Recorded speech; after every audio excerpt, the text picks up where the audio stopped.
Donc, dans la première séance, nous avons beaucoup discuté des points de contact qu'il pouvait y avoir entre la période pré-14 et la période que nous vivons aujourd'hui.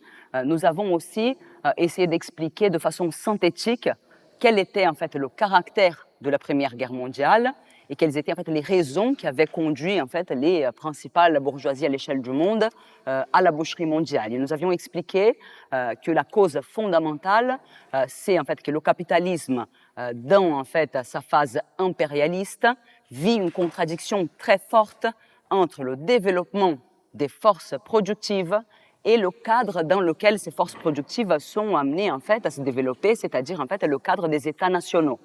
Et que cette guerre, elle se menait donc pour un nouveau partage du monde. Le problème, c'est que cette guerre qui devait accoucher d'un nouvel ordre mondial a surtout accouché d'une vague révolutionnaire internationale qui a été ouverte par la révolution d'octobre 17, mais qui ensuite va embraser une grande partie du continent européen, même si la plupart de ces autres processus en fait seront défaits. De ce point de vue-là, le pari des bolcheviks et de Lénine, il s'est accompli. La guerre impérialiste s'est transformée en guerre civile contre la bourgeoisie, et dans le cas de la Russie, en guerre civile victorieuse contre la bourgeoisie, et va naître donc de ce processus-là le premier État dirigé en fait par la classe ouvrière, où la bourgeoisie a été expropriée et l'ensemble en fait de la propriété des moyens de production a été étatisé, comme c'était le cas en fait en Union soviétique. Tout cela implique que en fait la bourgeoisie a eu très peur de tout perdre. La bourgeoisie s'était engagée dans un nouveau partage du monde, mais quand elle a vu la révolution russe, elle s'est dit peut-être en fait qu'il vaudrait mieux se contenter de la partie du monde qui nous revient déjà, plutôt que de risquer perdre notre domination de classe, notre contrôle sur l'État bourgeois, notre contrôle sur les moyens de production.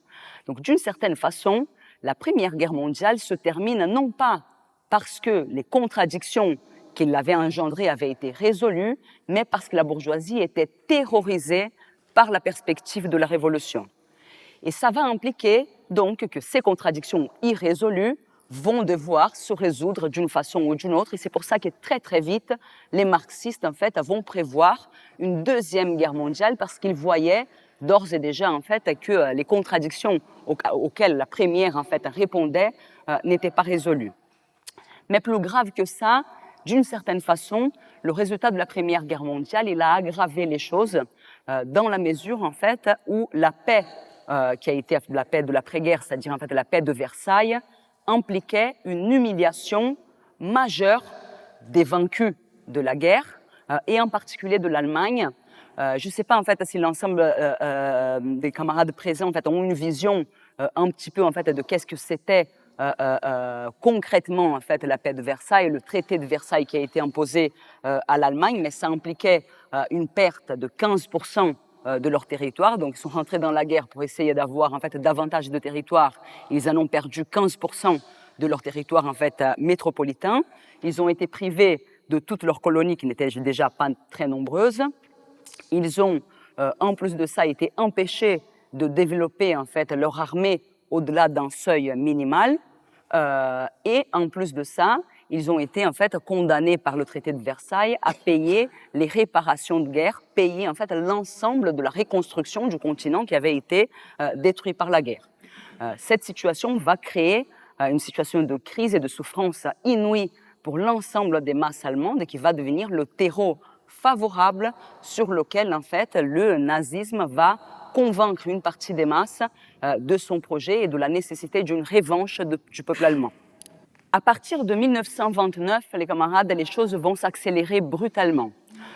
Pendant cette période-là, les États-Unis étaient déjà en passe de devenir la puissance impérialiste dominante, même si elle n'était pas encore en fait totalement. Et la crise qui va toucher l'économie américaine va en fait se répandre dans l'ensemble du monde et donc le krach de 29 va avoir des conséquences dramatiques sur les économies du monde entier et très vite en Europe on va subir en fait des conséquences brutales de la crise de 29 qui vont en fait commencer par une guerre commerciale, des dévaluations successives, etc., et qui vont déboucher sur une situation où il y avait un chômage de masse. Ça s'évalue en fait à l'échelle de 15% à l'échelle mondiale, mais dans certains pays de l'Europe, ça touchait en fait plutôt les 30%. Il y avait une situation en fait de véritable famine dans des secteurs en fait du prolétariat, de chômage très massif, etc., etc. Une situation qui était encore plus grave en Allemagne, parce qu'en plus, comme l'Allemagne était très endettée, la crise l'affectait de façon particulière, mais aussi parce qu'il subissait d'ores et déjà les conséquences de la paix de Versailles, et donc ça a été une sorte de double peine, l'aggravation de la crise en Allemagne à partir de la crise de 29. Il est impossible donc de comprendre l'arrivée d'Hitler au pouvoir en 1933 sans comprendre en fait le résultat de la Première Guerre mondiale et cette situation en fait qui était ouverte dans le continent européen, mais en particulier en Allemagne. Donc Hitler arrivera au pouvoir en 1933 à la suite d'un échec très important du mouvement ouvrier. Comme vous savez peut-être, en fait, le mouvement ouvrier allemand était le mouvement ouvrier le plus puissant au monde, qui avait les organisations les plus puissantes, aussi bien en fait celle de la social-démocratie qui avait joué un rôle traître dans la Première Guerre mondiale que celle en fait de l'internationale communiste dirigée en fait depuis Moscou. Et la politique qui va être celle de l'internationale communiste déjà en train de se bureaucratiser à l'époque, on va revenir plus tard sur le processus de bureaucratisation de l'Union soviétique, va être une politique de division du mouvement ouvrier. Donc les staliniens vont expliquer à cette époque-là qu'il ne s'agit surtout pas de faire un front de l'ensemble des organisations du mouvement ouvrier, de se serrer les coudes malgré les désaccords stratégiques pour faire face au fascisme qui se présentait comme un projet de destruction massive des organisations du mouvement ouvrier. Plutôt que de faire ça, le stalinisme expliquera que la social-démocratie, cette organisation avec une base ouvrière de masse, n'était autre chose que la cinquième roue, si vous voulez, en fait, du fascisme, et qu'on ne pouvait même plus parler de social-démocratie, mais on devait parler de social-fascisme. Cette division du mouvement ouvrier allemand va être fatale et va en fait donc permettre l'ascension de Hitler quasiment sans combat au pouvoir. Et en quelques mois, on va voir donc Hitler qui va voir derrière lui la bourgeoisie allemande qui va en fait se servir de lui pour détruire le mouvement ouvrier le plus puissant au monde et préparer sa revanche. Hitler va dissoudre les syndicats et les organisations politiques de en fait, ce mouvement ouvrier aussi puissant. Cela a été un électrochoc à l'échelle mondiale à l'époque.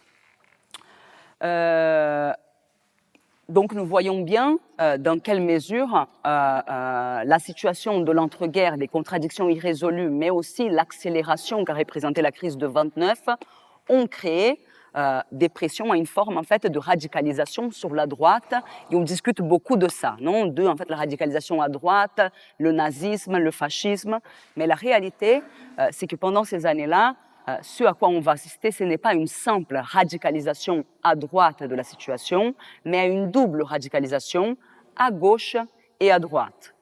Donc, aussi bien sur la droite, en fait, via l'ascension du nazisme, que sur la gauche, au travers d'une série de processus révolutionnaires qui vont traverser des pays pas du tout négligeables du continent européen, et en particulier deux processus révolutionnaires ou deux opportunités révolutionnaires simultanées, strictement simultanées, dans deux pays voisins qui étaient la France et l'Espagne.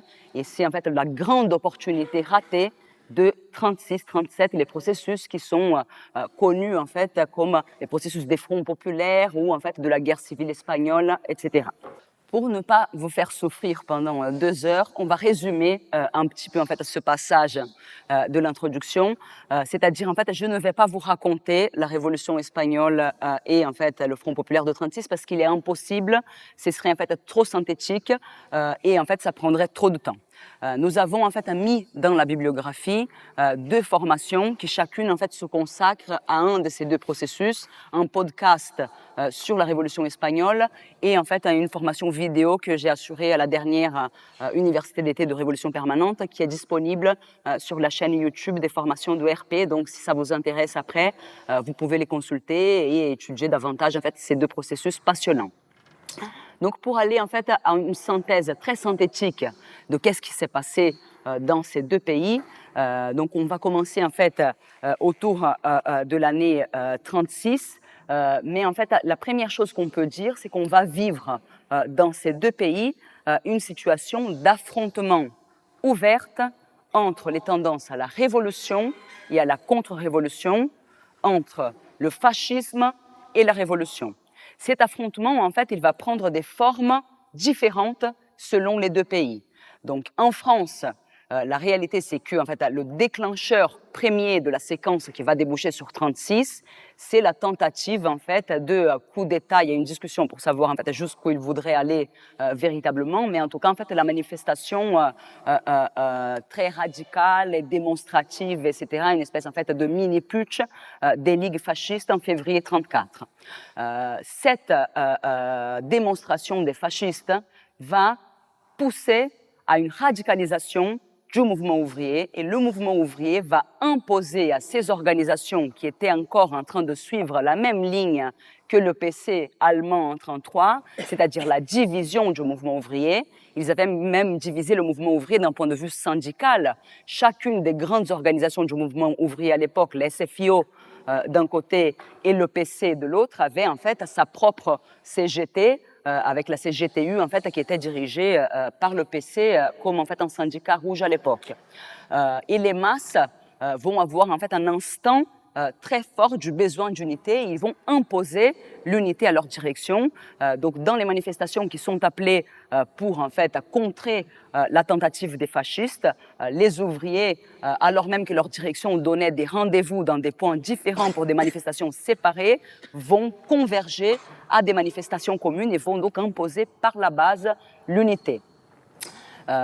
Sans ça, il est impossible d'expliquer même la victoire du Front populaire en 1936. Souvent, on va essayer d'expliquer en fait qu'il y a eu une grève générale en juin 1936 grâce à la victoire électorale qui avait eu lieu en fait juste avant. Mais on voit bien en fait que le processus il est plutôt inverse.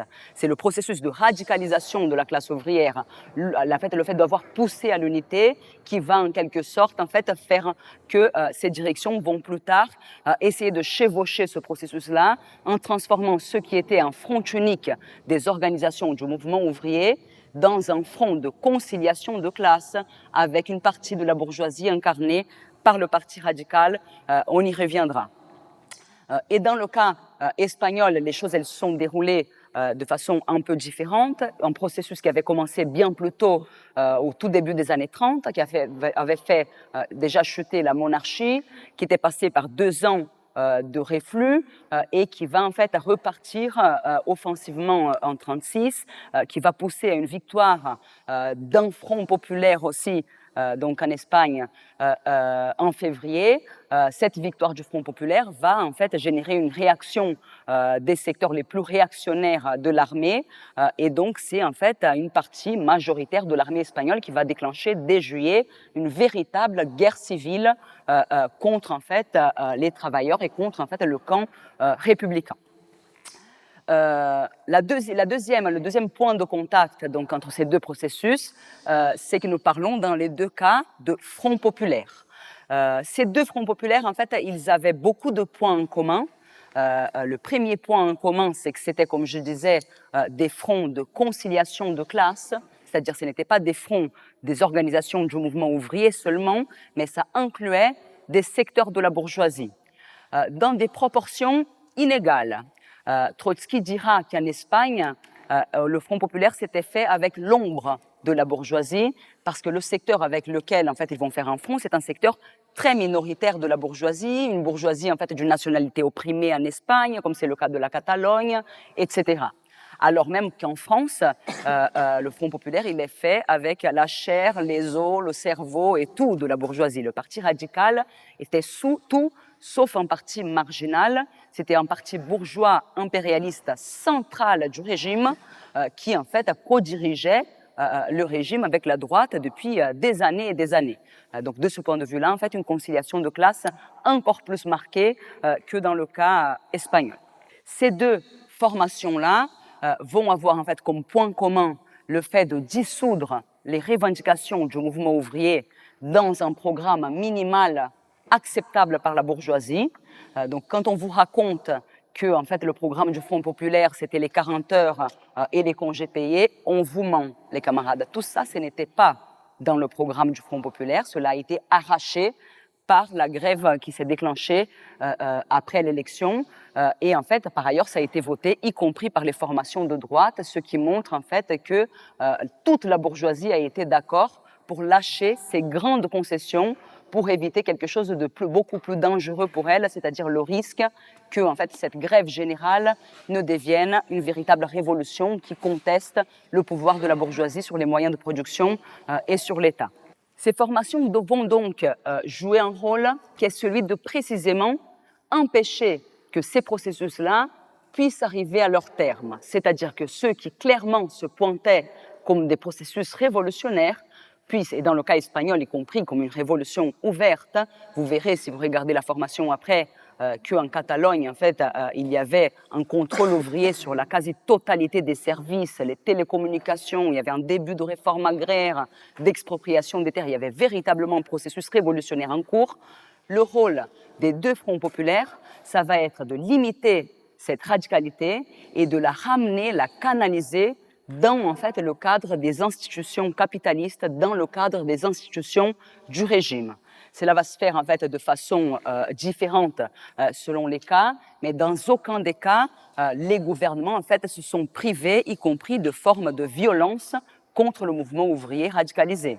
Le Front populaire en France va réprimer très durement les grèves à partir du moment en fait où le PCF avait décrété que la grève devait se terminer dans cette fameuse phrase de Maurice Thorez qui expliquait qu'en fait il fallait savoir finir une grève une fois que les revendications avaient été obtenues. C'est drôle parce que souvent en fait les gens du PC disent que la citation est tronquée parce qu'on ne lit que la première partie. Il faut savoir finir une grève et qu'il faut aussi dire la deuxième, comme si la deuxième résolvait le problème. Précisément, la politique en fait du PC et la politique du Front populaire, c'était en fait de bloquer le développement de la lutte à une échelle purement revendicative. C'est-à-dire, on vous a déjà donné les 40 heures, rentrez chez vous.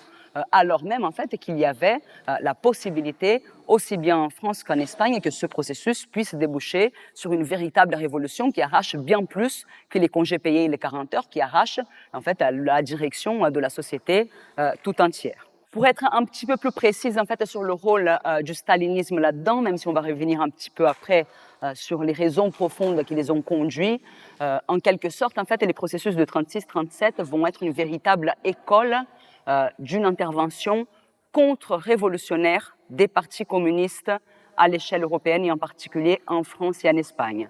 Aussi bien le Parti communiste français que le Parti communiste espagnol et l'Internationale communiste en agissant directement en fait en Espagne en particulier vont jouer donc un rôle non seulement de empêcher que en fait ces processus-là aboutissent à des véritables révolutions, mais vont y compris en fait souvent jouer un rôle de essayer en fait de liquider les éléments qui auraient pu présenter une autre politique. Et on va voir particulièrement en fait comment en Espagne c'est en fait l'Internationale communiste et le PC qui vont par exemple liquider physiquement la direction d'une partie des autres partis qui participaient au processus et qui participaient au camp républicain, comme ça a été le cas du POUM dirigé par Andreonin. Et on sait en fait que les staliniens ont torturé et tué Andreonin pendant en fait la guerre civile. Si le rôle des staliniens il a été plus ouvertement contre-révolutionnaire en Espagne, c'est aussi parce que le processus espagnol était plus avancé que le processus français. Le processus français, en fait, c'était une vague de grève qui s'est déclenchée beaucoup par défiance vis-à-vis en fait, du gouvernement Blum et du fait qu'il allait véritablement en fait, faire ce pourquoi il avait été élu du point de vue en fait, des travailleurs. Mais dans le cas espagnol, comme je vous avais dit auparavant, il y avait déjà véritablement en fait, des éléments de contrôle ouvrier sur des branches très importantes du fonctionnement de la société, des débuts de réforme agraire, donc véritablement une révolution en cours. Et on va avoir en fait à cette époque-là un discours pour en fait justifier de limiter le développement de la révolution, qui est un discours en fait de type étapiste, et le PC va être un relais très important de ce discours-là. Quelle était donc cette logique étapiste? C'était une logique qui disait, écoutez, ici, nous avons une guerre contre Franco. Donc nous avons une priorité dans les médias, c'est de gagner la guerre. Après, on verra pour la révolution. Trotsky, il va combattre cette logique-là tout au long en fait, du processus de la guerre espagnole, et il va montrer comment c'est cette logique-là qui va mener la révolution espagnole à sa perte. Que l'unique façon possible de arracher la base sociale au camp franquiste, qui était notamment en fait la base paysanne des régions plus au sud de l'Espagne, etc., c'était par exemple de faire la réforme agraire dans la zone républicaine et de montrer que la révolution pouvait apporter la terre aux paysans, c'est-à-dire en fait de susciter la révolution, y compris en fait dans la partie du pays qui était dirigée par les troupes franquistes. L'autre chose donc qui va être un point commun entre ces deux processus, c'est que ces deux processus-là en fait vont être donc amenés à des défaites, et là aussi de façon presque simultanée. On avait vu que le processus avait commencé et en France et en Espagne autour du premier semestre de 1936, si vous voulez, en tout cas la phase dans laquelle, en fait, de laquelle on est en train de parler. Et en fait, les deux processus vont être liquidés pour l'essentiel en fait autour de l'année 38. Donc en France, on finira en fait par réussir à désoccuper les usines par la force. On aura y compris réussi à licencier une immense partie des grévistes, voire en fait envoyer en prison une partie des grévistes. La police du Front populaire n'a pas hésité, y compris à tirer sur la foule des ouvriers à un moment donné, et avec des paradoxes de l'époque en fait très particuliers, où en fait la police du Front populaire dirigée par en fait l'SFIO tire sur des militants et tue une militante de la gauche de l'SFIO, c'est-à-dire une militante de son propre parti. Donc vous voyez en fait, imaginez l'ambiance qu'il pouvait y avoir en fait dans les congrès de cette organisation en fait à l'époque. C'est quelque chose qui est bien raconté en fait dans ce bouquin dont on a mis en fait un petit chapitre dans la bibliographie, le bouquin de Guérin, qui était un militant de l'aile gauche de l'SFIO à l'époque. Il y a en Espagne aussi, à partir de la défaite de l'insurrection de mai 37 en Barcelone, petit à petit, le camp républicain va subir en fait des défaites. Les staliniens vont utiliser le fait qu'ils étaient les seuls à fournir le camp républicain en armes, parce que le Front populaire français a refusé d'armer le Front populaire espagnol. Là aussi, en fait, on vous raconte des bobards sur le fait que par-dessus, etc., il passait quand même des armes. Il y a plein de témoignages qui disent qu'il n'y avait rien de significatif. Donc, ils ont laissé leur homologue espagnol se faire massacrer, alors que en fait, la France, comme on voit dans le salon du Bourget aujourd'hui, en fait, est un grand producteur d'armes. Il était déjà à l'époque, donc il y avait des armes où c'était possible en fait d'armer la révolution espagnole. Et donc, en fait, c'est plutôt les staliniens qui vont avoir le pouvoir de en fait donner des armes au camp républicain, et ça va leur donner un immense pouvoir ensuite pour pouvoir imposer leur politique contre-révolutionnaire et liquider la révolution espagnole. Et ils vont en fait pourchasser leurs opposants politiques jusqu'à y compris une fois en fait que la guerre aura été perdue. Dans le chapitre que je vous ai donné de ce livre, il raconte un épisode où les militants de la gauche de l'SFIO, qui à l'époque avait déjà rompu, vont en fait dans les Pyrénées chercher leur en fait homologue espagnol du POUM, qui en fait essayait de s'échapper. Ils ne pouvaient pas aller au camp de concentration qui a été construit à Argelès-sur-Mer pour essayer de voir les réfugiés, parce que s'ils allaient là-bas, ils étaient sûrs de se faire tuer par les staliniens. Donc c'est pour ça qu'ils ont dû en fait trouver leur propre façon de pouvoir en fait traverser pour le camp espagnol. Donc vous voyez bien que en fait il y a eu deux processus qui aurait très bien pu, surtout s'il y avait eu en fait une alliance entre les deux et que c'était en fait la politique du prolétariat qui était en train de se radicaliser, qui avait primé et pas celle de cette direction, aurait pu faire en sorte en fait qu'une révolution se déclenche en plein continent européen dans deux pays à la veille en fait de ce qu'allait devenir la Seconde Guerre mondiale. Les trotskistes faisaient un pari immense sur le fait que cela pouvait changer le cours de l'histoire, que la seule façon de pouvoir barrer la route à cette guerre qui apparaissait comme quelque chose d'inévitable, c'était précisément si la bourgeoisie avait à nouveau plus peur de tout perdre que en fait de se lancer dans une nouvelle boucherie mondiale. Et toute la chronologie des événements le montre.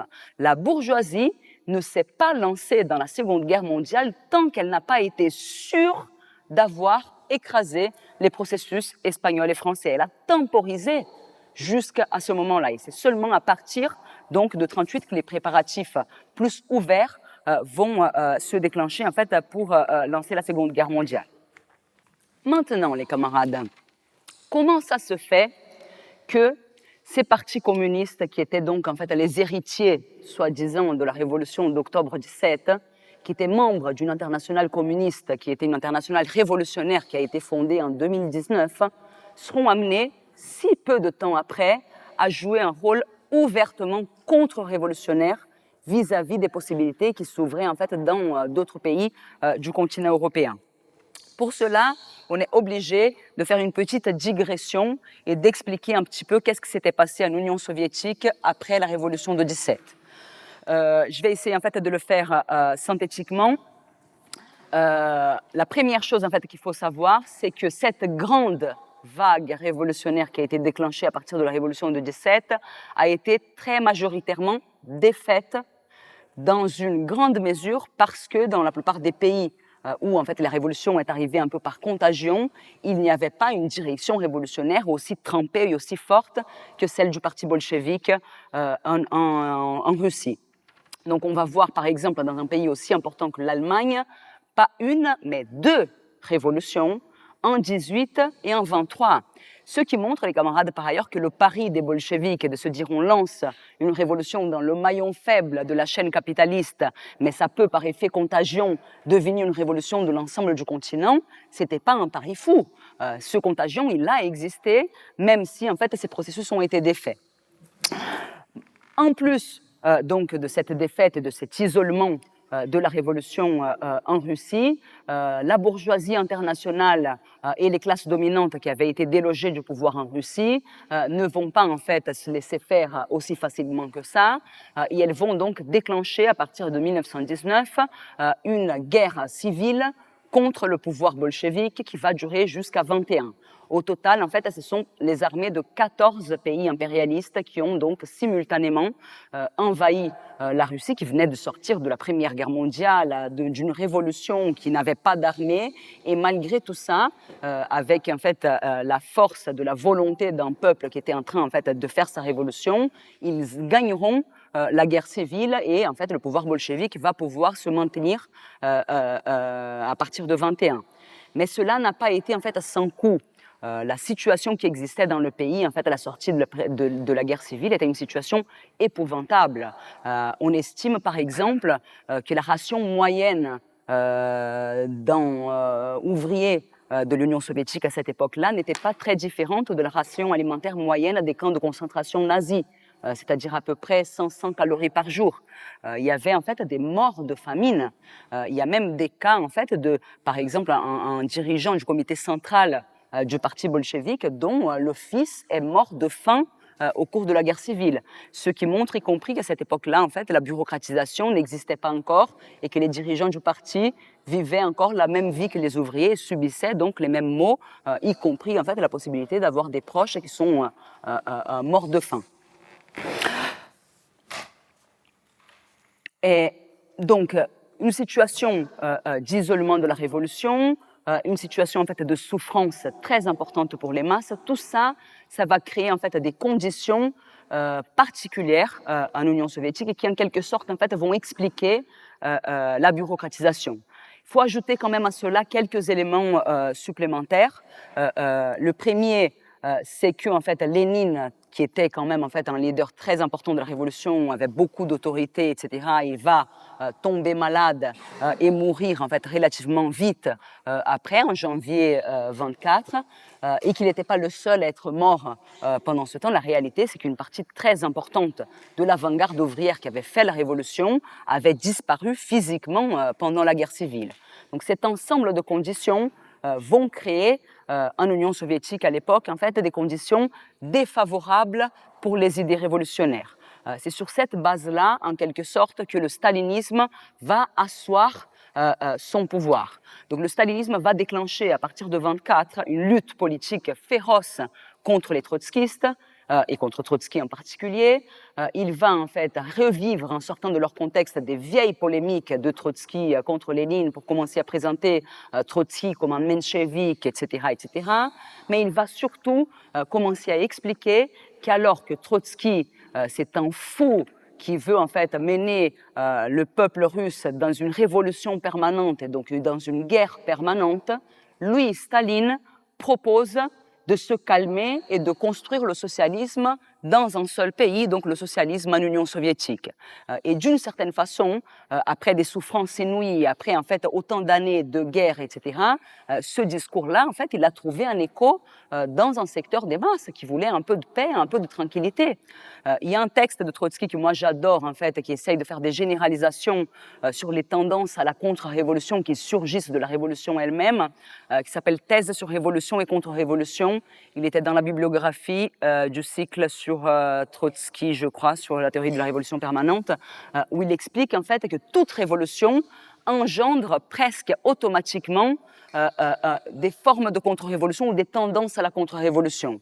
Ils disent qu'une des bases de ces tendances à la contre-révolution, c'est la déception inévitable des masses le lendemain de la révolution. Et il dit la chose suivante, il dit pour qu'une révolution puisse avoir lieu, il faut que les masses lient l'amélioration de leur sort à l'idée de la révolution. Sinon, en fait, les masses n'entrent pas en action. Ils ne rentrent pas en action parce qu'ils ont lu les 3 tomes du Capital de Marx, qu'ils sont convaincus du matérialisme historique, etc. Ils rentrent pour, en fait, en finir avec la guerre, pour, en fait, obtenir le pain, etc., etc. Et de ce point de vue, très souvent, le lendemain de la révolution, il va y avoir une forme, en fait, de déception parce que les améliorations auxquelles en fait, les masses s'attendaient vont arriver beaucoup plus lentement que en fait, ce qu'elles ne s'attendaient. C'est-à-dire, elles ont fait la révolution pour avoir le pain, et en fait, à la sortie de la guerre civile, il n'y avait pas beaucoup de pain en Russie. Ils ont fait la révolution pour obtenir la paix, et la réalité, c'est qu'il n'y a pas eu beaucoup de paix, ou la paix n'a pas duré très longtemps pour en fait le jeune État soviétique.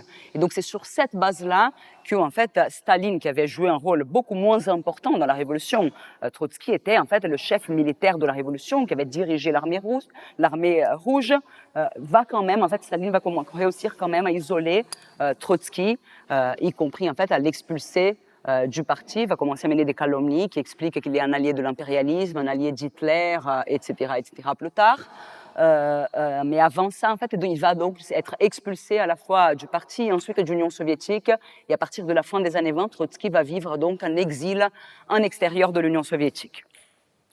La bureaucratie qui va s'installer à la tête de l'État soviétique, les camarades, est une couche sociale particulière. Parce qu'en fait, ce n'est pas la bourgeoisie. La bourgeoisie, elle dirige la société dans le capitalisme. La bureaucratie ne peut diriger la société que dans le cadre d'une société où la bourgeoisie a été expropriée, mais où il n'y a pas de démocratie ouvrière, c'est-à-dire dans un État ouvrier, mais dégénéré, bureaucratisé. Et donc, en quelque sorte, en fait, la bureaucratie, pour se conserver dans le pouvoir, va opérer tout au long de ces années, à partir en fait de la fin des années 20, une série de zigzags dans sa politique qui vont dans le sens en fait de préserver sa propre couche sociale au pouvoir. Nous avions vu qu'ils avaient une politique ultra-gauchiste, classe contre classe. Les sociofascistes sont, les sociodémocrates, c'est des sociofascistes. Ils avaient cette politique-là autour de 33. Nous avons vu par ailleurs en fait qu'en 36, ils avaient changé et ils étaient dans les fronts populaires. Donc, pourquoi en fait ce tournant-là est arrivé? Il faut comprendre en fait que cette couche bureaucratique qui était la tête de l'Union soviétique, après avoir donc permis l'ascension d'Hitler au pouvoir, va quand même un peu s'inquiéter de son sort face en fait à un pays voisin quand même comme l'Allemagne qui était en train de passer entre les mains des fascistes. Il va commencer à y avoir une obsession chez en fait les bureaucrates autour de la question de l'arrivée de la guerre et de en fait faire en sorte que la guerre n'arrive pas, parce que s'il y avait une guerre et si l'Allemagne envahissait l'Union soviétique, il était très possible que la bureaucratie soit délogée du pouvoir et que le capitalisme soit restauré et que donc ce soit la bourgeoisie qui dirige à nouveau. Et c'est ça qui va expliquer qu'ils vont passer donc de la politique de tous fascistes à une politique d'alliance, non seulement avec les social-démocraties, mais avec les démocraties impérialistes occidentales. Et en fait, les PC en Europe vont commencer en fait à travailler main dans la main avec le gouvernement français, c'est en fait ce qui explique le pacte Staline-Laval en 1935, et aussi en fait avec d'autres gouvernements bourgeois dans l'état d'esprit de faire un bloc contre les nazis et empêcher donc la guerre, mais pas seulement, parce que de la même façon que la guerre menaçait la bureaucratie, le retour d'une vague révolutionnaire la menaçait aussi. C'est-à-dire, si en fait il y avait à nouveau des révolutions victorieuses, ça pouvait avoir un effet contagion aussi à l'intérieur de l'Union soviétique, pour que en fait, les travailleurs qui avaient fait la révolution de 17 décident en fait, de récupérer le pouvoir de l'État pour eux-mêmes. Parce qu'il y avait une contradiction. Il y avait un État où certes la bourgeoisie avait été expropriée, mais il n'y avait pas, dans le sens politique, une dictature du prolétariat, un gouvernement des travailleurs. Il y avait surtout en fait, une dictature de la bureaucratie qui décidait et qui avait en fait, des privilèges et qui vivait une toute autre vie en fait, que celle des travailleurs. Donc la bureaucratie craignait à la fois la guerre et la révolution, et elle va donc essayer d'œuvrer à ce que ni l'un ni l'autre arrive. Et ça, par ailleurs, en fait, ça va avec le projet de socialisme dans un seul pays. Puisque c'est possible de construire le socialisme seulement en Russie, à quoi bon s'occuper des temps de la révolution en France, en Espagne, etc., etc. Donc c'est ça qui explique en fait cette radicalisation du rôle en fait contre-révolutionnaire de l'internationale communiste. Et pour les années dont on était en train de parler, c'est-à-dire en fait les années de 36-37, ce caractère en fait contre-révolutionnaire, il va battre son plein aussi à l'intérieur même de l'Union soviétique, parce que ce sont en fait les années des procès de Moscou, qui vont être donc des très grands procès factices menés par l'État soviétique, au travers lequel en fait ils vont condamner à mort pour en fait traîtrise globalement la totalité en fait des opposants politiques, et y compris en fait des alliés dont Staline commençait à se méfier. Il va commencer à y avoir des purges à l'intérieur en fait de l'État soviétique. Et en fait, c'est après ces procès de Moscou qu'il va y avoir en fait donc une consolidation d'une dictature qui n'est plus la dictature en fait de la bureaucratie, mais qui est carrément en fait une dictature personnelle de Staline dans l'État ouvrier dégénéré de l'Union soviétique.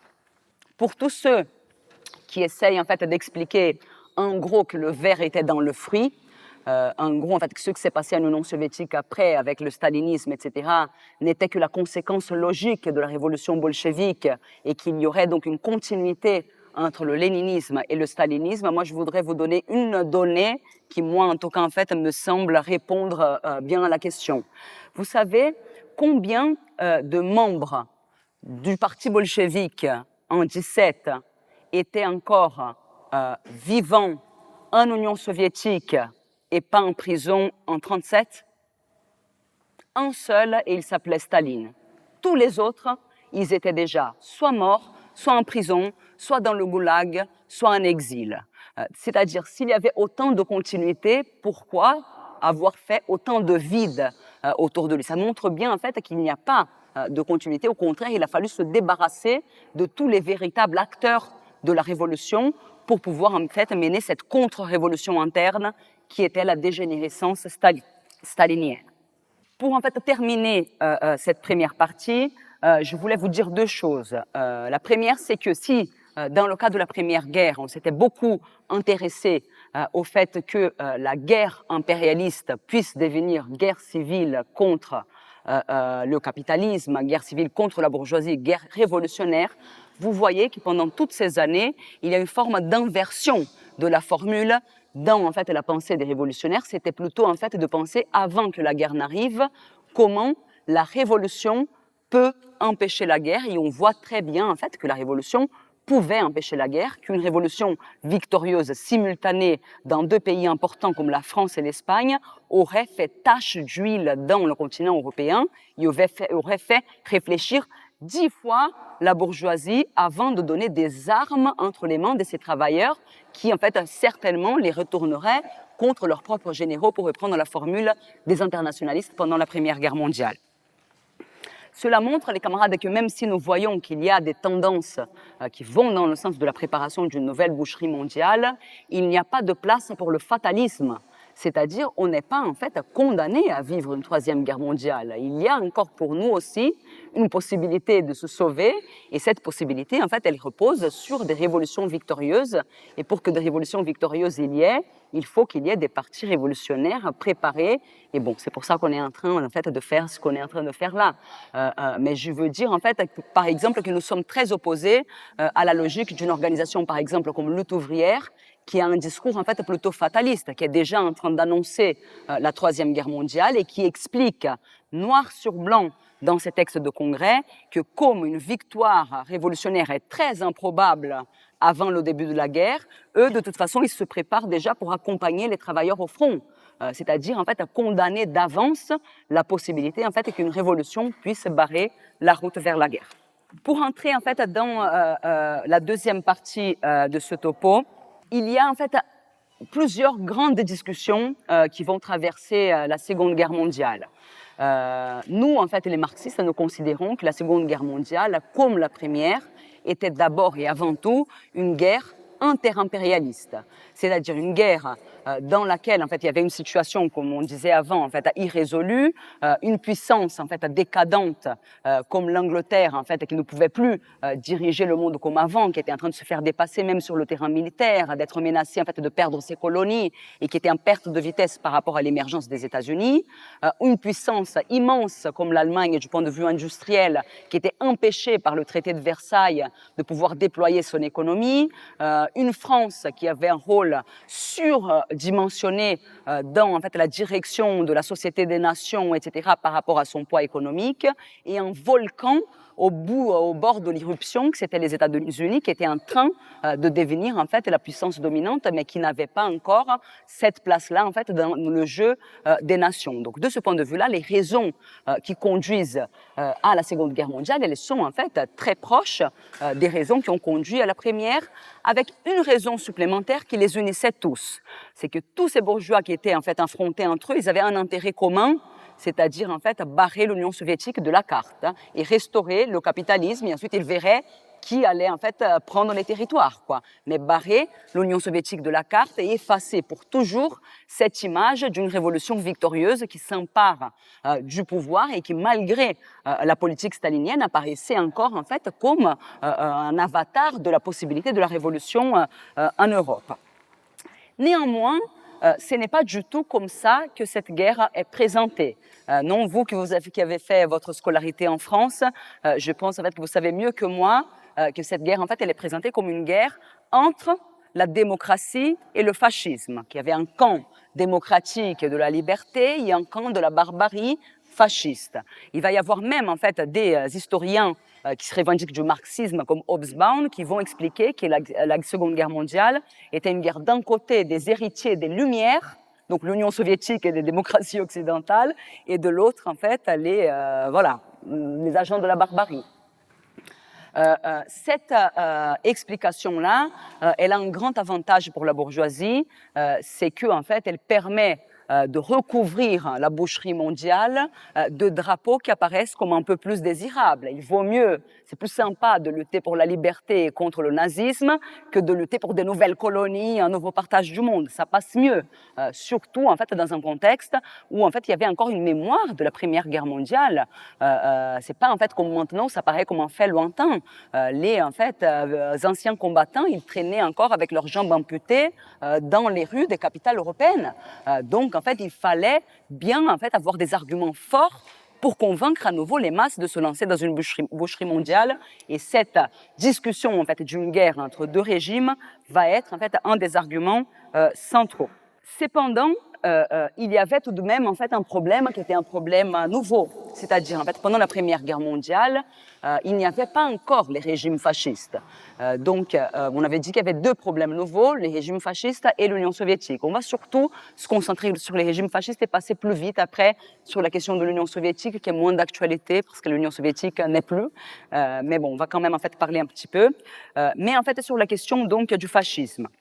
Et le fascisme, en fait, si on veut donner une définition marxiste, le fascisme, en fait, c'est un phénomène précis, c'est-à-dire, en fait, c'est une des formes de domination de la dictature de classe de la bourgeoisie. En général, ce n'est pas la préférée de la bourgeoisie, tant que la bourgeoisie peut faire semblant que en fait c'est les gens qui décident de qui les exploite, ils pensent que c'est mieux. Ça donne quand même en fait une illusion démocratique, etc. Quand la bourgeoisie recourt au fascisme, c'est en général parce que elle pense avoir besoin de méthodes exceptionnelles pour pouvoir en fait assurer sa domination. En général parce qu'elle pressent le risque en fait d'une révolution qui la débarrasse de son pouvoir. De ce point de vue-là, en fait, le fascisme, il va être une grande opération du capital financier qui va faire une sorte en fait, de lavage de cerveau chez les masses et en particulier en fait, chez les couches de la petite bourgeoisie désespérée et déclassée par la crise pour la convaincre que en fait, les responsables des maux qu'ils vivent, ce sont les organisations du mouvement ouvrier, les syndicats et les communistes plutôt que le grand capital. Et donc, en fait, ils vont pousser des couches de la population civile à s'attaquer par des méthodes de guerre civile aux organisations du prolétariat.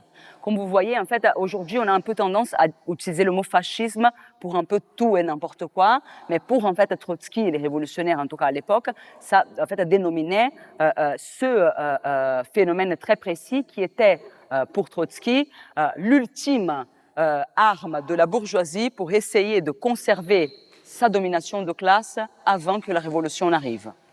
Il dira qu'il y a une avant-dernière arme, que c'est le Front populaire. C'est-à-dire, en fait, on a la carotte et le bâton. On essaye d'utiliser la carotte, de voir en fait si les masses suivent bien et se disent quand même qu'avec une coalition ici, on peut peut-être arracher quelques revendications. Et très souvent, en fait, l'avant-dernière solution mène à la dernière solution, c'est-à-dire l'échec des fronts populaires va ouvrir la voie au fascisme, c'est-à-dire à la méthode du bâton, celle d'écraser le mouvement révolutionnaire, le mouvement ouvrier, physiquement, avant qu'il ne puisse en fait songer à mener des révolutions. Donc, de ce point de vue-là, pour nous, les camarades, il n'y a pas de dichotomie absolue ou d'étanchéité entre la démocratie et le fascisme. Aussi bien la démocratie que le fascisme, c'est des couvertures différentes pour une seule et même domination de classe, la dictature sociale de la bourgeoisie. La bourgeoisie va utiliser l'une ou l'autre, ou en fait des combinaisons, selon ses besoins. On peut voir par exemple que la même bourgeoisie qui souvent se vante d'être très démocratique en métropole ne va pas avoir de problème à imposer en fait des méthodes semi-fascistes dans ses colonies ou à soutenir en fait des régimes ouvertement fascistes si c'est leurs alliés sur le plan international. Mais on va voir surtout en fait comment, dans cette période de décadence de la démocratie bourgeoise, il va y avoir en fait une tendance à ce que la démocratie bourgeoise fasse petit à petit des pas dans la direction de régimes plus autoritaires. c'est ce que nous sommes en train de vivre aujourd'hui. On n'est pas encore en fait un régime fasciste, mais on voit bien en fait que quand on commence à pouvoir mettre les gens en prison pour des tweets en fait de soutien à la Palestine, il y a quand même en fait une forme de remise en cause de liberté démocratique qui pouvait avoir lieu auparavant. Et donc en fait la logique des révolutionnaires va cependant, en fait, sans nier la nécessité de combattre le fascisme et de lutter pour les acquis démocratiques de la classe ouvrière, ça va être de ne jamais se ranger derrière les démocraties bourgeoises. Parce que précisément, les démocraties bourgeoises n'hésiteront pas à en fait recourir au fascisme plutôt que de laisser en fait le prolétariat s'emparer du pouvoir, plutôt que de laisser avancer la classe ouvrière. Et c'est ce qu'on a vu en fait se répéter maintes fois pendant l'histoire. Le cas de la France pendant la Deuxième Guerre mondiale est un cas emblématique. On voit comment en fait la bourgeoisie s'est acharnée à empêcher en fait que les grèves de juin et le mouvement qu'elles ont déclenché puissent aller plus loin, mais comment en fait ils vont rendre le pays à Hitler comme ça, une fois en fait que la France sera occupée, et vont en fait établir un régime de collaboration ouverte. Donc le régime de Vichy n'est pas un régime qui est arrivé au pouvoir par un coup d'État, par exemple. Je ne sais pas si vous savez, mais en fait Pétain est arrivé au pouvoir avec un vote au Parlement. C'est-à-dire il a pris la tête de la démocratie bourgeoise pour la transformer petit à petit un régime fasciste de collaboration avec les Allemands. Donc je pense en fait que c'est un cas qui montre très bien comment en fait on ne peut pas vouloir en fait se servir de la démocratie bourgeoise pourrissante pour combattre le fascisme. Donc de ce point de vue en fait pour les révolutionnaires il s'agit surtout de se battre pour défendre les acquis du mouvement ouvrier, la liberté de presse, la liberté des organisations, et en même temps de pousser à la seule chose qui peut véritablement en fait en finir avec le fascisme, que c'est la victoire de la révolution, et ça aussi en temps de guerre. Donc les révolutionnaires ils refusent cet étapisme qui veut dire qu'en temps de guerre on mène la guerre et on laisse la révolution pour plus tard. L'essence même en fait de la façon comme les révolutionnaires envisagent les guerres, c'est plutôt en fait de entremêler le problème de la guerre et de la révolution. Rapidement, les camarades, il y a un autre élément qui est très intéressant en fait sur cette période-là en France, c'est de voir comment en fait le pacifisme, dans les moments en fait où la guerre est devenue inévitable, non seulement en fait il est totalement impuissant, mais il peut conduire à des positions aberrantes. Je ne sais pas si vous savez ça. Bon, en France, il y avait en fait un courant pacifiste très fort. Il y avait même un courant pacifiste bourgeois qui en fait voulait la paix pour éviter la révolution, quoi, surtout le risque de révolution. Mais il y avait en fait un pacifisme dans le mouvement ouvrier qui était plutôt progressiste, etc. Mais au fur et à mesure de l'approche de la guerre, ceux en fait qui maintiennent un pacifisme très radical et qui refusent de voir en fait que la guerre va arriver et qu'on va commencer à faire de la politique par d'autres moyens et qu'il faut penser à comment intervenir dans la guerre, ceux-là vont devenir en fait les pires collaborationnistes. Et on va voir même des militants en fait du mouvement ouvrier qui finiront en fait chez les fascistes, chez les collaborationnistes, avec l'argument du pacifisme. Il va y avoir par exemple un dirigeant de la CGT en fait qui va devenir ministre du Travail sous Vichy, qui va expliquer très clairement ça. Il va dire en fait entre la soumission et la guerre, nous préférons la soumission parce que de la soumission on revient et de la guerre on ne revient pas. Donc en fait il théorisait l'idée qu'il valait mieux soutenir en fait Hitler, qu'il valait mieux pour certains combattre du côté de l'Allemagne.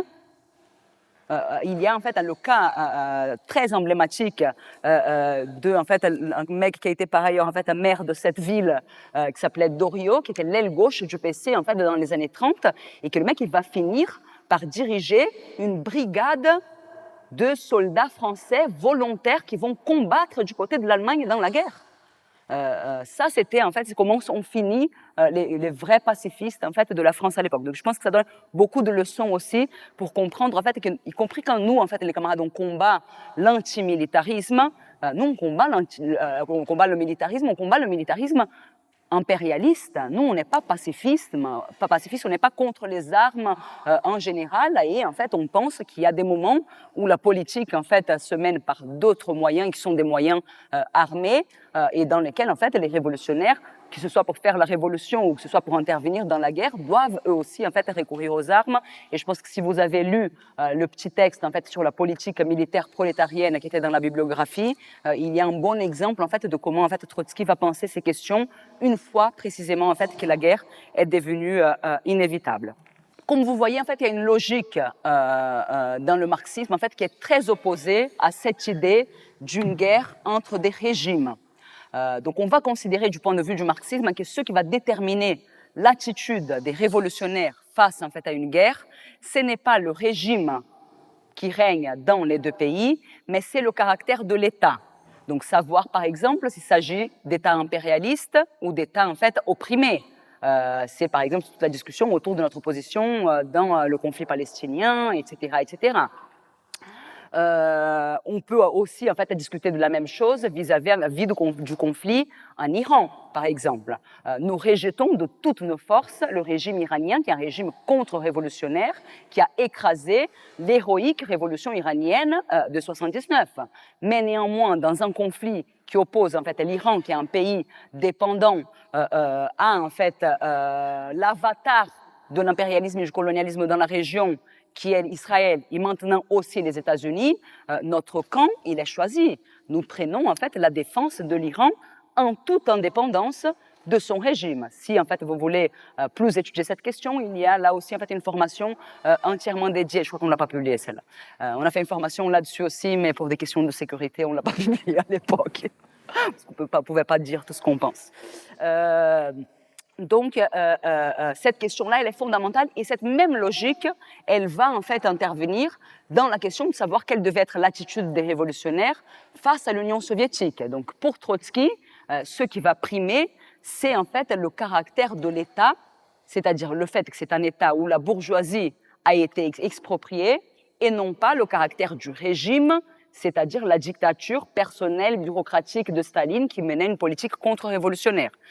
En particulier, à partir du moment où, dans ces zigzags, la bureaucratie stalinienne va passer de son alliance avec les démocraties occidentales à un pacte de non-agression avec Hitler, qui s'appelle le pacte germano-soviétique, à partir en fait de 1939, il va y avoir même dans les rangs des organisations trotskistes une discussion sur ça. Il va y avoir des gens, par exemple, dans le parti américain, qui vont se demander si en fait il faut encore défendre en fait cette aberration qui est devenue l'Union soviétique, et Trotsky en fait maintiendra jusqu'au bout que oui, et que en fait la restauration du capitalisme en Union soviétique en fait serait une défaite pour l'ensemble du mouvement ouvrier international, alors même que dans en fait les conditions de la guerre et des possibles révolutions qu'elle pouvait déclencher, il pouvait y avoir aussi en fait la possibilité d'une révolution qui régénère le régime de l'Union soviétique, une révolution politique qui, tout en gardant la propriété sociale nationalisée des moyens de production, vire la bureaucratie du pouvoir et restaure une démocratie soviétique basée sur le pluripartisme soviétique, etc., etc. Bon, les camarades, je pense en fait que ce regard très général en fait, et un peu schématique sur les problèmes qui étaient posés par la Seconde Guerre mondiale suffit à vous convaincre que les guerres, en fait, c'est des phénomènes extrêmement complexes et qu'il vaut mieux être armé en fait d'une théorie, d'une compréhension des conflits précédents, d'un outil comme le marxisme et d'organisation révolutionnaire pour pouvoir penser ce type en fait de processus-là. Mais plus que ça, comme pour les révolutionnaires, il ne s'agit pas seulement en fait d'interpréter la réalité. Je pense que ça, j'ai lu en fait la préface que Paul a envoyée sur la boucle en fait de Guérin, où il revendique en fait tous les pronostics corrects qu'avait fait Trotsky. On voit en fait la clairvoyance, la lucidité qu'avait en fait un dirigeant comme Trotsky à partir de son expérience de la Première Guerre mondiale et de la Révolution russe pour en fait appréhender la Deuxième Guerre, alors qu'en fait tout le monde était totalement déboussolé et confondu à un moment donné par en fait ces différents phénomènes en fait nouveaux et problèmes qui étaient posés par la guerre. Mais le problème des révolutionnaires, ce n'est pas seulement d'interpréter les guerres, c'est que si nous sommes convaincus, comme nous avons dit auparavant, que la guerre est la continuation de la politique par d'autres moyens, ça veut dire qu'il faut faire de la politique dans les guerres. Et quand toute la politique se fait au moyen des armes, ça veut dire en fait qu'il faut faire de la politique aussi à travers les armes et dans des conditions en fait très particulières où les révolutionnaires sont souvent en fait mis en clandestinité, où parfois en fait pour pouvoir faire une action militante on risque sa vie, on risque de finir dans un camp de concentration, etc., etc. Donc, en fait, à partir du moment où, en 1938, les révolutionnaires se rendent compte que le chemin vers la guerre, il est inévitable parce que, en fait, les révolutions en France et en Espagne ont été défaites, ils vont avoir l'obsession de, en fait, pouvoir doter le mouvement révolutionnaire d'un drapeau nouveau, celui de la 4e internationale, d'une nouvelle organisation internationale pour pouvoir intervenir dans ce processus. Faut savoir, les camarades, que la question de la 4e internationale est une question que Trotsky a commencé à poser à partir de 1933. C'est-à-dire, en fait, à partir du moment où, en fait, il y a l'immense défaite du prolétariat allemand face à Hitler, et qu'en plus de ça, dans, en fait, le congrès de l'internationale communiste qui vient juste après, il n'en tire aucun bilan de ce qui s'était passé. Trotsky et les trotskistes vont tirer la conclusion que cette organisation qui fait en fait ça, ils n'en tirent même pas le bilan, est morte pour la révolution mondiale. Et ils vont commencer à dire à partir de ce moment-là que la tâche des révolutionnaires, c'est de commencer à préparer une nouvelle internationale, que de la même façon que la 3e internationale avait dû remplacer la 2e en tant que force révolutionnaire autour de la Première Guerre, là c'était le moment où il fallait en fait qu'une 4e internationale prennent la relève du drapeau de la Révolution face à la dégénérescence de l'internationale communiste. Le problème, les camarades, c'est que le poids immense des tâches qui reposaient sur en fait, les épaules de nos camarades au travers l'histoire qui étaient les trotskistes des années 30 était un contraste très, très, très fort avec leur force réelle. Est-ce que vous avez une idée de qu'est-ce que ça représentait le mouvement en fait trotskiste à l'époque? Je vais vous donner quelques éléments seulement de ça. La principale section de la 4e internationale au moment de sa fondation en 1938 était la section américaine. Le SWP, qui au travers en fait, une série de tactiques d'intervention dans la lutte de classe, etc., en fait, très audacieuses, ils avaient réussi à atteindre en fait, le chiffre respectable de 2500 militants. Respectable, mais insuffisant face en fait, à un événement comme celui qui était en train d'arriver. Mais ça, c'était le gros parti de l'international. Tous les autres partis se comptaient en quelques centaines ou parfois en quelques dizaines. Cela explique y compris pourquoi les trotskistes en fait, ont eu du mal à jouer un rôle déterminant dans les processus révolutionnaires de 36-37. En France, ils avaient fait une conférence de réunification à la veille de 36, et donc on sait combien ils étaient. Ils étaient 635. Révolution permanente va bientôt dépasser les trotskistes des années 30. Mais vous voyez bien que en fait, c'est bien, mais face en fait, aux tâches qu'ils avaient, c'était rien. Pour intervenir dans un processus de masse, comme ça a été en fait la grève de 36 ou pour intervenir dans la guerre, c'était en fait très très insuffisant. En Espagne, c'était encore pire. Ils étaient au mieux quelques dizaines. Donc en fait, il y avait un décalage très important entre en fait leur responsabilité historique et en fait leur poids réel. Décalage qui va obséder Trotsky tout au long des années 30 et va le faire penser 1001 tactiques pour essayer en fait de raccourcir la distance entre en fait les révolutionnaires et les masses. Il va y avoir l'expérience de l'entrisme dans les SFIO en 35 et d'autres expériences en fait dans d'autres pays. Mais il n'empêche qu'à la veille de la guerre, la situation, elle était celle-là. Pourquoi les camarades des trotskistes étaient aussi peu nombreux alors qu'ils avaient raison, alors qu'ils avaient un dirigeant qui avait une énorme autorité, qui avait dirigé la révolution russe, tous les pronostics qu'ils avaient faits s'étaient avérés vrais, parce que cet appareil contre-révolutionnaire qui était devenu l'internationale communiste jouait un rôle très, très, très important dans le fait en fait, de limiter la possibilité en fait, pour les trotskistes de se développer. Bon, la première chose qu'il faut savoir, c'est que la 4e internationale va naître en 1938, amputée de sa principale section, ou en tout cas de ce qui avait été la principale section de l'opposition de gauche, qui était la section russe.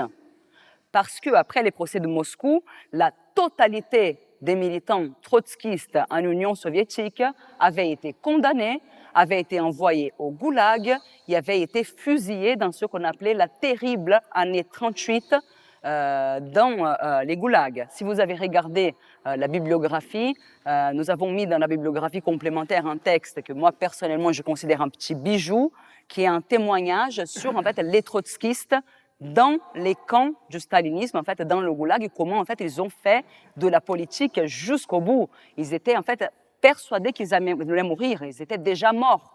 Virtuellement, mais ils vont en fait faire des démonstrations de leur politique jusqu'au bout. Ils vont mener en fait des manifestations, des grèves de la faim victorieuses, et ils vont en fait, quand ils seront assassinés avec en fait voilà quoi, sans courber l'échine.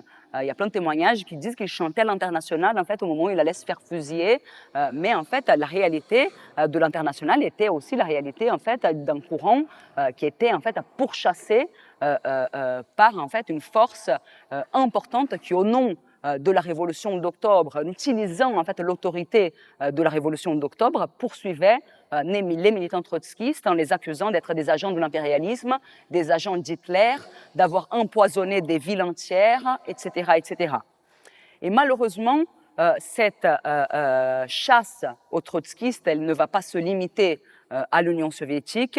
L'internationale communiste va commencer de plus en plus en fait à devenir, avec les services secrets russes, soviétiques en fait internationaux, vont devenir en fait une machine pour traquer les militants trotskistes dans le monde entier, infiltrer leurs organisations, les tuer, etc., etc.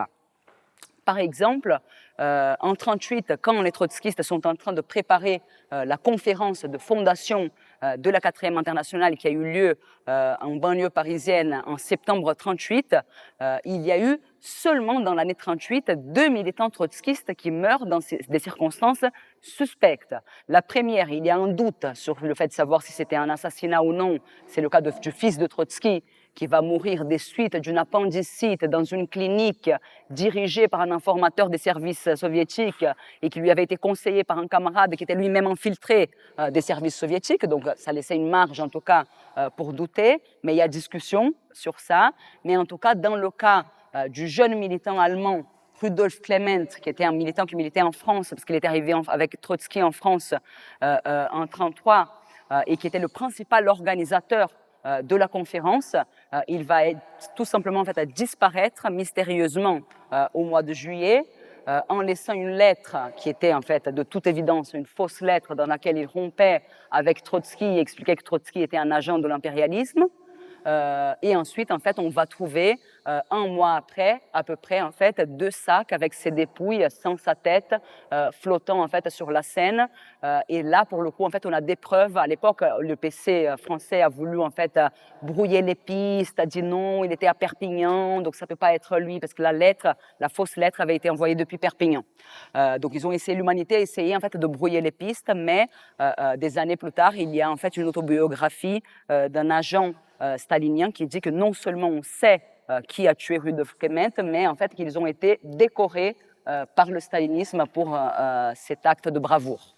Cela veut dire en fait qu'à cette époque-là, être militant trotskiste en fait voulait dire très concrètement risquer sa vie. Je pense en fait que c'est une des choses en fait qui peut expliquer que c'était en fait plus difficile de se construire que en fait ce qui ne peut être de construire en fait une organisation aujourd'hui dans les conditions qui sont les nôtres. Les militants en fait trotskistes se faisaient taper devant les usines par les ouvriers du PC. C'était vraiment en fait une situation extrêmement difficile. Et cet écart donc entre les responsabilités de la nouvelle internationale et leurs forces réelles va y compris en fait créer un débat à l'intérieur du mouvement trotskiste sur l'opportunité de créer la 4e internationale. Il va y avoir une aile à l'intérieur même du mouvement trotskiste qui va considérer que la position de Trotsky était une position volontariste parce que la 3e internationale avait été le produit d'un processus de masse, de la victoire d'une révolution, et en fait la fondation de la 4e sera en fait le fait d'une poignée de militants en fait, dans un certain nombre de pays. Mais en fait, les révolutionnaires vont considérer qu'ils ne choisissent pas le terrain en fait, sur lequel ils vont devoir construire l'organisation et que ce serait beaucoup plus grave de laisser le prolétariat aller en fait, vers la boucherie mondiale sans avoir en fait, planté un drapeau, le drapeau de l'internationalisme révolutionnaire, et sans avoir essayé en tout cas de doter le mouvement ouvrier et révolutionnaire en fait, de l'embryon d'une direction révolutionnaire pour affronter cette épreuve. D'une certaine façon, les camarades, dans ce contexte, la principale force de la 4e internationale, c'était Trotsky lui-même, c'est-à-dire un camarade qui condensait dans lui l'expérience de la révolution victorieuse d'octobre, la lutte contre la dégénérescence de l'État soviétique, l'internationalisme et une compréhension très aiguë du processus qui était en train de se dérouler. Par ailleurs, en fait, la bourgeoisie savait qu'à cette époque-là, Trotsky était en quelque sorte en fait le nom propre de la révolution.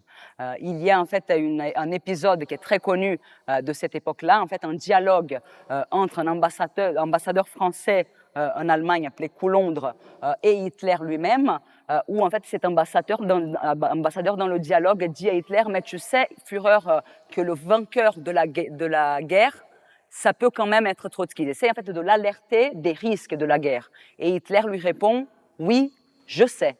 C'est-à-dire, en fait, la bourgeoisie était consciente que la guerre pouvait, en fait, ouvrir à nouveau un danger de révolution, mais que, en fait, le nom, en quelque sorte, de cette révolution, ce n'était pas Staline, mais c'était plutôt Trotsky. La bureaucratie stalinienne elle-même était aussi très consciente de ça.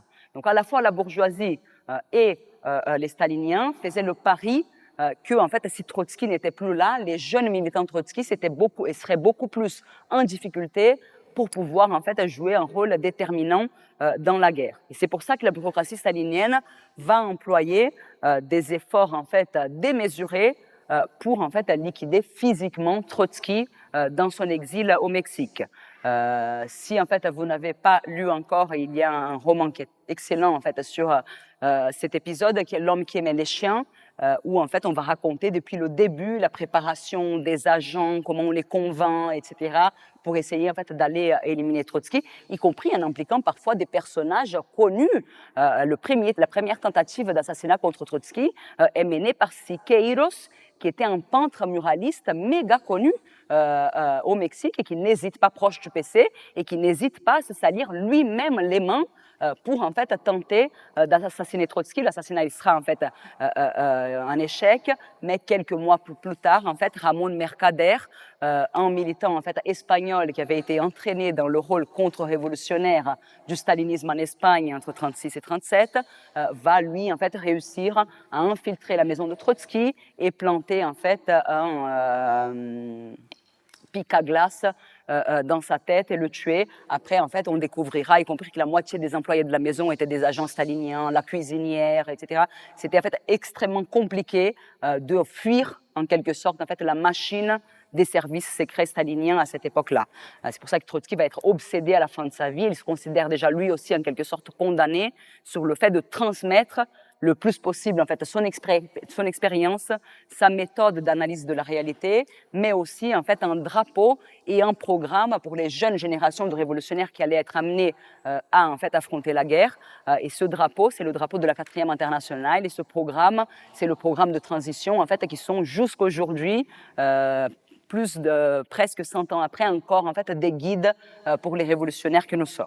Très rapidement, les camarades, avant son décès, Trotsky va quand même en fait faire quelques apports importants, avec une fois que la guerre avait déjà commencé, qui me semble en fait important de mentionner, même si je ne vais pas trop rentrer là-dedans, on laissera ça plutôt pour le débat, mais qu'on a là aussi en fait voulu les mettre dans la bibliographie. Le premier, c'est en fait l'interprétation que va faire en fait Trotsky à partir du premier grand tournant de la guerre, qui est l'occupation de la France, où il va expliquer dans ce texte qui dit « Notre cap ne change pas », qui s'appelle « Notre cap ne change pas », à la fois comment en fait il fallait être préparé dans le contexte en fait où la guerre, comme disait Clausewitz, c'est un caméléon, c'est-à-dire en fait elle change au cours de la guerre elle-même. Il fallait être préparé à la perspective que des nations qui rentrent dans la guerre comme des nations dominantes, impérialistes, puissent à un moment donné devenir, pendant la guerre, des nations dominées et où en fait il puisse y avoir des revendications donc de libération nationale. Donc Trotsky, dès 40, il va voir qu'il y a en France, combiné, articulé à la dynamique générale de la guerre, des tâches en fait de libération nationale. Et la deuxième, en fait, c'est cette dialectique infernale qu'il y a en fait dans la pensée de Trotsky entre un combat pour empêcher la guerre tant que c'est possible, et donc un combat contre le militarisme, contre en fait la montée de l'armement, etc. Et à partir du moment où la guerre devient inévitable, de comment en fait les révolutionnaires doivent accepter le cadre qu'il leur est imposé, et il va définir en fait ce qu'il va appeler, surtout en fait à partir des États-Unis, la politique militaire prolétarienne, qui va être une politique en fait qu'il va dire que c'est accompagner le prolétariat dans sa descente aux enfers. Il dira en fait, à partir du moment où la politique se règle par les armes, nous on est obligés, si on ne veut pas être abstentionniste, en fait, de participer à la guerre. Et de la même façon qu'en temps de paix, on va travailler en usine pour en fait gagner la confiance des ouvriers, et on va être le meilleur ouvrier de l'usine, etc., etc. En temps de guerre, on va accompagner les ouvriers en armes qui seront en fait dans le front. On essayera en fait de gagner de l'influence sur eux, et pour le moment venu où des possibilités révolutionnaires se posent, qu'il y ait des révolutionnaires capables de effectivement détourner en fait les armes de la guerre en direction de leurs propres généraux. Mais il dira, on ne peut pas accepter d'envoyer nos camarades de classe dans le front sous la responsabilité d'officiers qui n'ont rien à faire de leur vie, et donc en fait on doit réclamer une sorte de contrôle ouvrier sur l'armée. Et il va réclamer en fait des entraînements militaires, mais qui soient dirigés par les syndicats, qu'il puisse y avoir en fait des formes de contrôle ouvrier où les soldats puissent imposer une démocratie contre la décision des officiers, etc., etc. C'est une politique qui a été peu, y compris en fait menée et comprise pendant la guerre, mais qui à mon avis en fait est un élément qui montre en fait cette dialectique extrêmement en fait profonde de la façon, en tout cas en fait, comment les révolutionnaires envisagent la guerre d'une façon tant qu'en fait il y a encore le temps et la possibilité de l'éviter, et une fois en fait qu'elle est devenue inévitable. Bon, les camarades, la réalité, c'est que après la mort de Trotsky et avec le début de la guerre, les trotskistes, ils ont en fait été en difficulté pour pouvoir jouer le même rôle que les bolcheviks ont pu jouer en 17. Ils étaient en fait une internationale décapitée, avec un poids relativement faible, qui était passé dans la clandestinité. Il y avait des difficultés, y compris en fait sur le terrain de la coordination. Vous imaginez en fait qu'on n'organise pas des réunions facilement au milieu de la guerre avec des militants de différents pays, etc. Ils ont eu aussi en fait des désaccords. Une partie des désaccords en fait qui est connue, c'est les désaccords sur qu'est-ce qu'il fallait faire en France, par exemple, par rapport à la résistance, etc. On ne va pas trop rentrer dans ce débat. Si vous voulez, en fait, dans le débat, on peut l'évoquer, mais c'est pas l'objet en fait de la séance d'aujourd'hui. Mais la réalité, c'est que les trotskistes vont jouer un rôle relativement marginal pendant la guerre et même en fait dans la sortie de la guerre. Il n'empêche qu'en fait, ils ont quand même tenté un certain nombre de choses et parfois en fait fait preuve d'un héroïsme qui, je pense, en fait mérite quand même une petite mention. Et je voudrais en fait citer deux cas. Le premier, en fait, c'est celui des jeunes révolutionnaires qui, en fait, à Brest et à Nantes, ont tenté de mener une politique en direction de l'armée allemande pour essayer, avec en fait des tracts, un journal écrit en allemand à l'aide d'un militant trotskiste juif berlinois, vont en fait mener une politique pour essayer de convaincre les soldats de l'armée allemande de en fait déserter la guerre et de en fait se confraterniser avec les ouvriers français.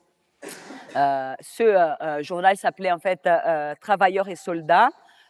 Il a eu en fait une portée relativement limitée. Il y a deux livres sur ça, dont un livre d'un camarade de chez nous, le camarade Vladek, qui est très bien, qui est sorti en fait par Sileps il n'y a pas très longtemps. Mais ils vont quand même en fait réussir à commencer à monter des petites cellules à l'intérieur en fait de l'armée allemande. Ça c'est quelque chose en fait que pour plein de gens est inimaginable, mais il faut en fait penser qu'une bonne partie en fait, des soldats qui avaient été enrôlés dans la guerre, c'était en fait des enfants d'ouvriers sociaux-démocrates. C'était des gens en fait, avec lesquels tu pouvais discuter avec des arguments. Il y a même en fait, certaines anecdotes de la guerre qui le montrent. Je ne sais pas si vous savez ça, mais Ernest Mandel, qui était en fait un dirigeant trotskiste belge, il va être emprisonné à un moment donné et il va réussir à s'enfuir parce qu'il va convaincre son maton allemand de le libérer ou de en fait, le laisser partir. Parce que son maton allemand, ses deux parents, c'était des ouvriers sociodémocrates. Donc il y avait un espace, en tout cas pour une politique de ce type-là, et il y a eu des jeunes de 21, 22 ans qui ont en fait essayé cette politique et qui vont payer en fait un prix très fort parce que peu de temps après, les Allemands en fait découvrent quelques tracts déjà en Italie, ça circulait un peu quand même, et ils vont en fait démonter l'opération et tout en fait ces jeunes, quasiment sans exception, vont tomber les uns après les autres, ils vont être envoyés dans les camps de concentration. Vers la fin de la guerre, il y a eu en fait d'autres militants trotskistes qui ont tenté d'autres expériences, par exemple celle d'essayer en fait de participer aux actions de la résistance. Il y avait une grande discussion par rapport à ça, parce que le problème, c'est que la résistance, elle avait une direction qui était une direction bourgeoise. C'est la direction de De Gaulle, mais il y en a à l'intérieur du mouvement trotskiste qui se disent à un moment donné, face à l'occupation allemande, il faut y aller quand même. Le problème, c'est un peu comme par rapport au camp d'Argelès. La résistance, en fait, elle était dans une grande mesure, en fait, dirigée par les staliniens. Et on va voir, en fait, des militants, comme, en fait, l'italien Pietro Tresso, qui va, en fait, essayer de rejoindre le maquis et qui va être assassiné par ceux qui étaient censés être ses camarades de résistance.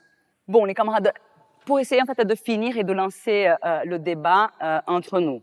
Je pense qu'il est clair, en fait, que les conditions dans lesquelles nous sommes amenés à construire une organisation révolutionnaire aujourd'hui, elles sont radicalement différentes de celles en fait, dans lesquelles nos camarades des années 30 en fait, ont dû s'employer à cette tâche.